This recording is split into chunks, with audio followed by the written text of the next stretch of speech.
I want to talk a little bit about human nature, human hypocrisy, and our relationship with wildlife, with wild animals specifically. Um, I came across a video and it was showing footage from northern India. I don't know the precise location, but somewhere in northern India earlier this year.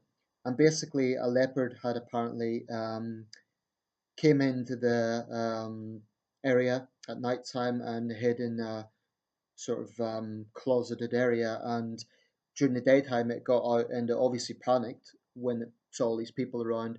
It was agitated, it was scared, and it was angry. And it did injure three people. No one died, thankfully, but it injured three people. Now, obviously, people panicked. Leopards have killed people before. They panicked. In the end, what happened was some forest rangers tranquilized it and they sedated it. And I assume it was released back into the wild. The point is, the animal wasn't destroyed, as often would be the case, particularly in zoo attacks. Now, one thing I've noticed online is there is an enormous amount of, I don't know if you would call it virtue signaling or people pandering to animal welfare. And I understand this. I detest mindless cruelty towards animals. I think that's disgusting. But I think a lot of people are hypocrites. So, for example, a lot of people are saying, "Oh, I think we know who the real animals are," and people are so crazy, and etc. There were a few comments supporting the people for not killing the leopard. But here's my contention: a lot of people saying like, "Oh, humans are the real animals," etc. They have this sort of holier than thou attitude, and I think anybody, whether you're an animal lover or not, would respond the same way if a large, powerful creature was on the run, like a leopard. Um, so those people who are saying, "I think we know who the real animals are," that sort of mindset, I think they're hypocrites. Because if they were attacked by a leopard, they wouldn't exactly be passive and like, "Oh well, it's just nature, don't do anything." No, they would be hoping that someone intervenes. Likewise, again, understanding the whole idea of animal welfare, I also take issue with the idea that human beings not defend other human beings if attacked by a wild animal. You do get situations where people's own stupidity has brought them into a situation where they're being attacked. But is stupidity a reason for other people not to intervene? You know, if someone's being stupid, for example, entered an enclosure, does that mean we just say, "Oh well, let the bear or the tiger or whatever maul the person because they've been an idiot"?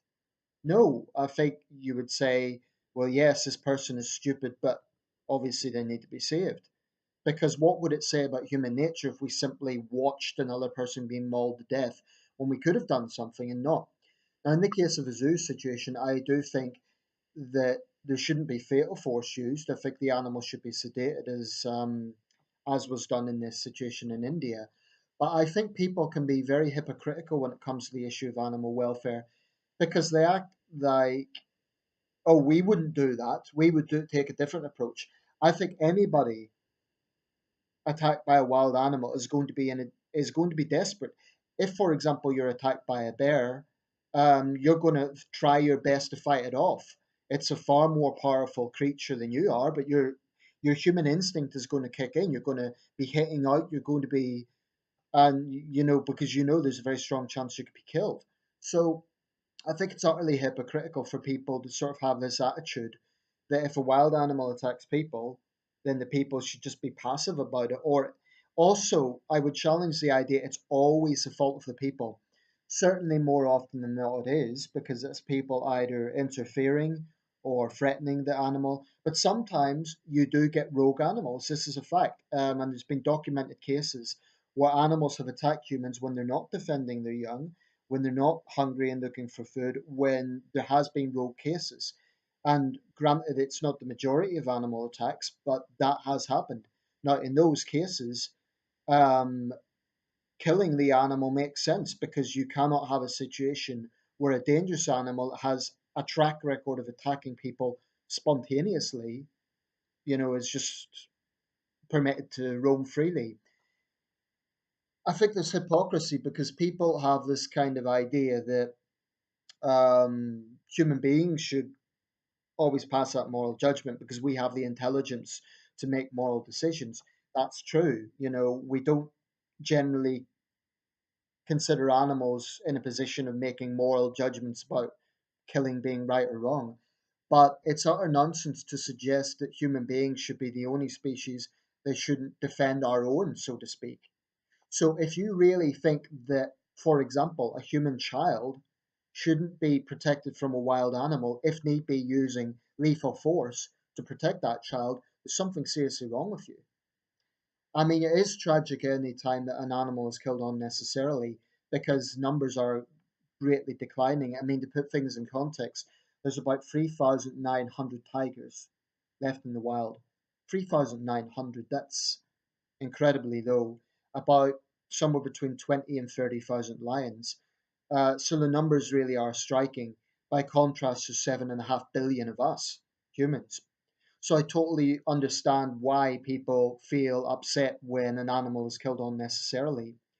But if a human being is being mauled, the idea that there should be no intervention because, hey, it's nature, the animal's just doing what it does, that's utter nonsense. Utter nonsense.